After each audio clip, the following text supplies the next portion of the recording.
Good morning. তো দেখতেই পাচ্ছ মনে হয় গোল গোল এগুলো তালের বড়া, তাই না? কিন্তু এগুলো তালের বড়া না। 2টা ডিম দিয়েছি আর একটুখানি বেসন, কালো জিরা, হলুদ, লবণ দিয়ে মাখে নিয়ে এরকমভাবে গোল গোল করে ভেজে নিয়েছি তালের বড়ার মতো। তো দেখতে একদম পুরো তালের বড়ার মতো লাগছে। আর আলুগুলো লম্বা লম্বা করে কেটে নিয়েছি।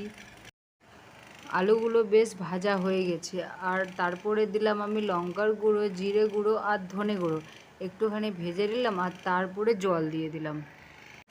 তো আলুগুলো ভালো করে সিদ্ধ হবে। লাস্ট মোমেন্টে আদা বেটে দেবো, তারপরে দেবো একটুখানি ধনেপাতা, আর ধনেপাতা দিয়ে তারপরে বড়াগুলো দিয়ে ব্যাস তারপরে তরকারিটাকে নামিয়ে নেবো।